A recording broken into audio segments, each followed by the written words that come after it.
कैसे हैं आप सब। स्वागत है आपका टीचिंग इंस्टीट्यूट यूट्यूब चैनल पे। आज हम लोग बात करेंगे चाइल्ड डेवलपमेंट, चाइल्ड साइकोलॉजी जिसको हम कहते हैं, उसकी सीडीपी की क्लास हम आज टेस्ट सीरीज़ कर रहे हैं। Test series number 47 test series है, सॉरी 48 टेस्ट सीरीज़ है। इससे पहले हमने 47 टेस्ट सीरीज़ आपके लिए कर दी। जाके इस वीडियो के डिस्क्रिप्शन बॉक्स में मैं लिंक दे दूँगा, वहाँ पर जाके आप देख सकते हैं। तो सभी टीचिंग एग्ज़ाम्स के लिए इंपॉर्टेंट है। तो चलिए शुरू करते हैं टेस्ट सीरीज़। पहला क्वेश्चन देखते हैं। थॉर्नडाइक के सिद्धांत के 3 प्राथमिक नियम हैं। थॉर्नडाइक के सिद्धांत के 3 प्राथमिक नियम हैं। ऑप्शन नंबर ए है तत्परता का नियम, अभ्यास का नियम, प्रभाव का नियम। ऑप्शन बी है यहाँ पर तीव्रता का नियम, सादृश्य नियम, आत्मसात का नियम।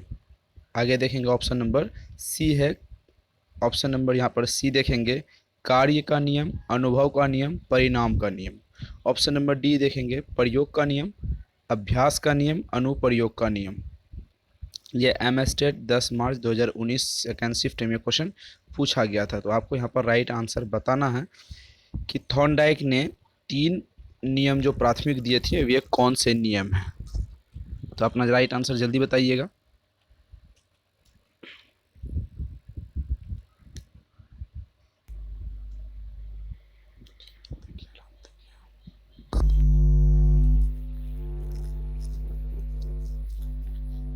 चलिए इसका राइट आंसर देखते हैं। इसका राइट आंसर होगा ऑप्शन नंबर ए। यहाँ पर ऑप्शन नंबर ए तत्परता का नियम, अभ्यास का नियम और प्रभाव का नियम। ऑप्शन नंबर ए राइट आंसर हो जाएगा। आगे क्वेश्चन हम लोग देखेंगे। शास्त्रीय अनुबंधन क्लासिक कंडीशनिंग की प्रक्रिया के माध्यम से किस प्रकार प्रतिक्रिया सीखी जाती है। ऑप्शन नंबर ए है यहाँ पर सुविधाजनक प्रतिक्रिया। ऑप्शन नंबर बी है यहाँ पर प्रबलित प्रबलित प्रतिक्रिया। ऑप्शन नंबर सी देख लेंगे, ऑप्शन नंबर सी है वातानुकूलित प्रतिक्रिया। ऑप्शन नंबर डी देखेंगे तटस्थ प्रतिक्रिया। यह एमएसटेट 16 फरवरी 2019 फर्स्ट शिफ्ट में क्वेश्चन पूछा गया था। तो सभी टीचिंग एग्जाम्स के लिए ये इंपॉर्टेंट क्वेश्चन है। ऐसे क्वेश्चन को आप करते रहिए ताकि आपकी बेहतर एग्जाम्स की प्रिपरेशन होती रहे सभी टीचिंग एग्जाम्स के लिए। तो इसके राइट आंसर आप बताएंगे। शास्त्रीय अनुबंधन यानी क्लासिकल कंडीशनिंग की प्रक्रिया में क्या आपके ऑप्शन यहाँ पर राइट होते हैं। तो यहाँ पर राइट आंसर होंगे ऑप्शन नंबर सी वातानुकूलित प्रतिक्रिया। आगे क्वेश्चन हम लोग देखते हैं। प्रयत्न त्रुटि अधिगम के थॉर्नडाइक सिद्धांत ने डैश को महत्व पर जोर दिया। किस पर जोर दिया? ऑप्शन ए है प्रेरणा, ऑप्शन बी है पुरस्कार, ऑप्शन सी है प्रशंसा, ऑप्शन डी है दंड। किस पर जोर दिया है यहाँ पर आपको बताना है। प्रयत्न त्रुटि अधिगम के थॉर्नडाइक सिद्धांत पर किस पर जोर दिया यहाँ पर बताना आपको। राइट आंसर ऑप्शन नंबर ए हो जाएगा प्रेरणा पर। राइट आंसर ऑप्शन नंबर ए। आगे क्वेश्चन हम लोग देखेंगे। अभ्यास का नियम अधिगम के डैश महत्व पर बल देता है। ऑप्शन ए है पुरस्कार, ऑप्शन बी है तत्परता, ऑप्शन सी है अभ्यास, ऑप्शन नंबर डी है प्रभाव। अभ्यास के नियम के अधिगम में डैश का महत्व पर बल देता है। ये आपको right answer option number A B C बताने हैं। यहाँ पर राइट आंसर हो जाएगा ऑप्शन नंबर सी अभ्यास के नियम पर। किस पर? अभ्यास के नियम पर। आगे क्वेश्चन हम लोग देखेंगे। निम्नलिखित में से कौन एक अधिगम सिद्धांत नहीं है? कौन ऐसा है जो एक अधिगम का सिद्धांत नहीं है? Edward L Thorndike, option B है ऑप्शन बी है E Skinner Erikson, option B है ऑप्शन नंबर सी है B F Skinner, option number D है इवान पावलोव। कौन ऐसा यहाँ पर है अधिगम के जो सिद्धांत नहीं दिए थे? ये एमएसटेट 5 मार्च 2019 सेकेंड शिफ्ट में क्वेश्चन पूछा गया था। अधिगम के संबंध में कौन सा सिद्धांत नहीं दिया गया था, नहीं दिया है यहाँ पर आपको बताने हैं। तो थॉर्नडाइक ने अधिगम के दिया है, बी एफ स्किनर भी दिया है, पावलोव का भी दिया है। तो option A C and D सब ने दिया है। तो यहाँ पर राइट आंसर हो जाएगा option number B E Erikson ने अधिगम के सिद्धांत नहीं दिए हैं। आगे क्वेश्चन देखते हैं। शिक्षा शास्त्र डैश का अध्ययन है। ऑप्शन ए अधिगम प्रक्रिया, ऑप्शन बी शिक्षण विधि, ऑप्शन सी छात्रों को गाइड करना, ऑप्शन डी शिक्षा। ये एम स्टेट 7 मार्च 2019 सेकेंड शिफ्ट में क्वेश्चन पूछा गया था। तो शिक्षा शास्त्र डैश का अध्ययन है। अधिगम की प्रक्रिया का, शिक्षण विधि का, छात्रों को गाइड करना या फिर शिक्षा। आपको यहाँ पर बताने हैं राइट आंसर।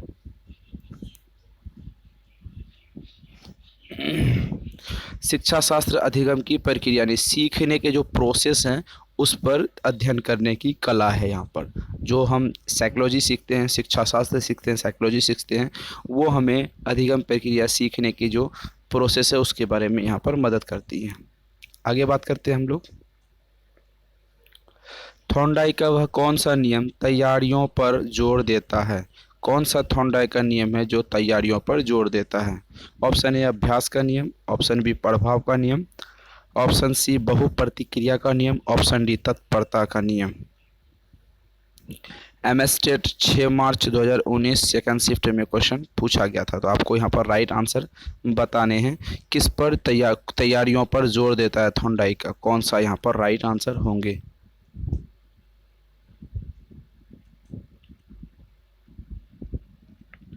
यहाँ पर आपको राइट आंसर बताना है तैयारियों पर कौन जोर देता है। यहाँ पर राइट आंसर होगा ऑप्शन नंबर डी तत्परता का नियम। हम आपके लिए डेली 15 क्वेश्चन साइकोलॉजी के लाते हैं, चाइल्ड साइकोलॉजी के। तो आपको यहाँ पर 15 में से 15 करना है। 15 में से कम आपको 12 राइट आंसर करने हैं। आपको यहाँ पर कमेंट सेक्शन में इसका राइट आंसर बताना है या फिर व्हाट्सएप ग्रुप में आपको बताना है। इस वीडियो के डिस्क्रिप्शन बॉक्स में टेलीग्राम का जो लिंक दिया हुआ उस पर आप अपना राइट आंसर बता सकते हैं। आगे क्वेश्चन हम लोग देखते हैं। गेस्टाल्ट का अर्थ होता है। ऑप्शन नंबर ए है उत्साह, ऑप्शन बी है संपूर्ण एकीकरण, ऑप्शन सी है धारणा, ऑप्शन डी है अंतर्दृष्टि। एम स्टेट 6 मार्च 2019 सेकेंड शिफ्ट में क्वेश्चन पूछा था। गेस्टाल्टवादी जो होते हैं, गेस्टाल्टवादियों में बहुत सारे मनोवैज्ञानिक आते हैं। तो गेस्टाल्ट का क्या शब्द होता है, गेस्टाल्ट का अर्थ क्या होता है, आपको यहाँ पर बताने हैं। यहाँ पर गेस्टाल्ट का अर्थ जो होता है वो अंतर्दृष्टि होता है। क्या होता है, अंतर्दृष्टि, जिसको हम सूझ के नाम से भी जानते हैं और एक नाम से जानते हैं सूझ या अंतर्दृष्टि का सिद्धांत के नाम से जानते हैं। आगे बात करेंगे। रचनावादी सिद्धांतों के अनुसार अधिगम के बारे में निम्नलिखित कथनों में से कौन सा सही है। ऑप्शन ए है अधिगम यत्रवाद याद करने की प्रक्रिया है, ऑप्शन यहाँ पर बी है अधिगम आवृत्ति संबंध के द्वारा व्यवहारों का अनुबंधन है, ऑप्शन सी है अधिगम प्रक्रिया विनियोजन के द्वारा ज्ञान की संरचना की प्रक्रिया है, ऑप्शन यहाँ पर डी है अधिगम पुनरुत्पादन एवं स्मरण की प्रक्रिया है। तो सीटेट पेपर फर्स्ट 2019 में क्वेश्चन पूछा गया था। राइट आंसर बताइए आप। संरचनावादी सिद्धांत के अनुसार अधिगम के बारे में निम्नलिखित में से कौन सी सही है। तो राइट आंसर यहाँ पर बताने हैं आपको। यहाँ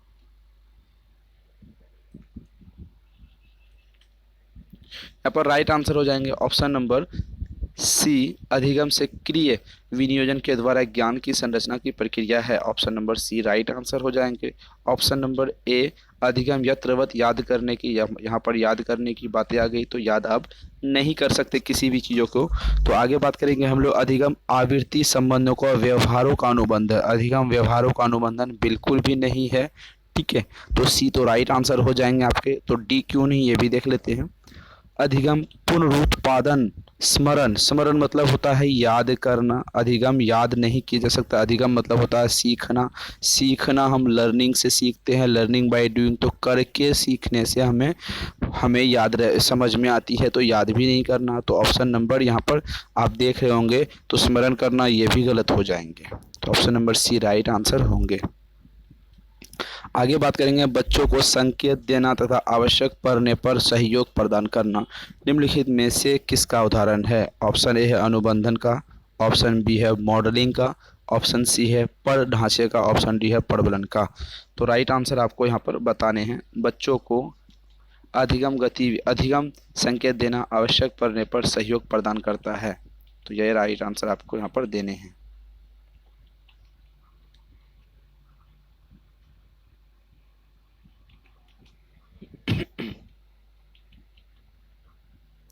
यहाँ पर राइट आंसर हो जाएंगे ढांचा, मतलब यहाँ पर बच्चों के संकेत देना तथा आवश्यक पड़ने पर सहयोग प्रदान करना।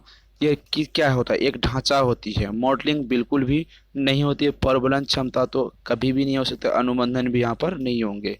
तो ऑप्शन नंबर यहाँ पर सी राइट आंसर हो जाएंगे। आगे बात करेंगे, रचनावादी उपागम बताता है कि डैश ज्ञान की संरचना के लिए अत्यंत आवश्यक है। तो ऑप्शन नंबर ए देखेंगे अनुबंधन, ऑप्शन बी देखेंगे दंड, ऑप्शन सी देखेंगे यत्रवत याद करना, ऑप्शन डी देखेंगे विद्यार्थी का पूर्व ज्ञान। ये सीटेट पेपर सेकंड 2019 में क्वेश्चन पूछा गया था। रचनावादी उपागम का ज्ञान संरचना के लिए अत्यंत अत्यंत आवश्यक है, यह बात ये आपको बताने हैं। यहाँ पर देखते हैं, रचनावादी उपागम बताता है कि ज्ञान डैश ज्ञान की संरचना अत्यंत आवश्यक है। कौन से ज्ञान? अनुबंधन का ज्ञान नहीं होगा, दंड कोई ज्ञान नहीं होता, ये भी नहीं हो, यत्रवद याद करना, किसी चीज़ को हम याद नहीं करेंगे, ये नेगेटिव टैग वर्ड है, तो ये भी गलत हो जाएंगे। तो ऑप्शन नंबर यहाँ पर क्या गलत होंगे? ए बी सी तीनों गलत हो जाएंगे। तो विद्यार्थियों का पूर्व ज्ञान की संरचना अत्यंत आवश्यक है। कोई भी चीज़ के लिए अगर आप याद करते हैं, कोई चीज़ कोई वर्क करते हैं, तो आपको पीछे सीखा हुआ ज्ञान आपको बहुत इम्पोर्टेंट वहाँ पर मायने रखता है। चलिए आगे क्वेश्चन हम लोग देखेंगे। जब विद्यार्थी अधिगम विषय वस्तु का अर्थ निकाल कर उसे समझने के अधिगम उपागम का उपयोग करता है, तो यह अधिगम शैली निम्नलिखित में से कौन सी है? ऑप्शन ए है व्यवहारवादी शैली, ऑप्शन बी है आवेगी शैली, ऑप्शन सी है सतही शैली, ऑप्शन डी है गहन शैली। तो यहाँ पर आपको राइट आंसर बताने हैं। क्या होगा आपके हिसाब से राइट आंसर? तो जल्दी अपना राइट आंसर बताइए।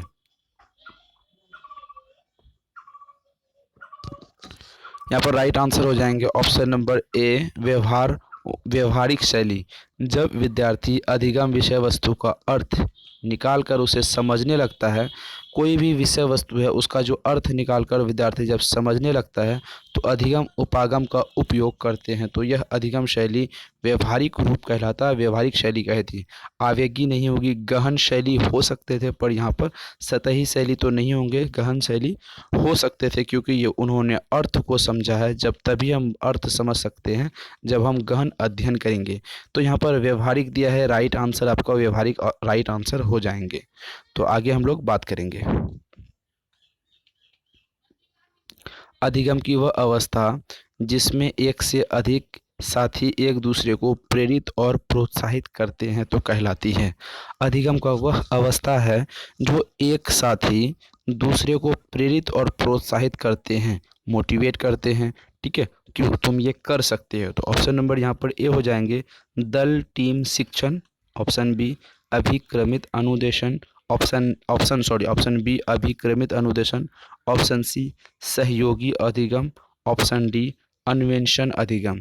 तो ये क्वेश्चन टेट 2019 में क्वेश्चन पूछा गया है। तो हम आपको सभी टीचिंग एग्जाम्स की लगातार एक ही साथ प्रिपरेशन करवा रहे हैं, ताकि आपको बेहतर से बेहतर तैयारियां हो जाए। तो चलिए इसका राइट आंसर आप बताएंगे, आपके हिसाब से राइट आंसर क्या होंगे। तो बात करेंगे एक दूसरे को प्रेरित और प्रोत्साहित करता है, तो वो दल टीम शिक्षण, वो टीम वाली शिक्षण होगी। यहाँ पर सहयोगी कोई भावना नहीं होती है। अभिक्रमित अनुदेशन, इसमें भी तो सहयोगी की भावना नहीं होती है, क्योंकि जब एक दूसरे को सहयोग करता है तो यहाँ पर सहयोग की भावना होती है। Option number C right answer हो जाएगा। अन्वेषण भी नहीं होंगे, यहाँ पर आपके अन्वेषण नहीं होंगे, अभिक्रमित अनुदेशन नहीं होंगे, टीम शिक्षण नहीं होंगे, तो राइट आंसर हो जाएंगे आपके सहयोगी अधिगम। आगे बात करेंगे हम लोग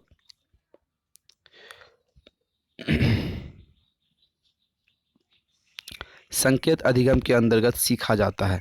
जो सांकेतिक अधिगम होते हैं उनके अंतर्गत सीखा जाता है। किस चीज़ को सीखते हैं? ऑप्शन नंबर ए है पारंपरिक अनुकूलन, ऑप्शन बी है मनोविज्ञान, ऑप्शन सी है वातावरण, ऑप्शन डी है मनोदैहिक।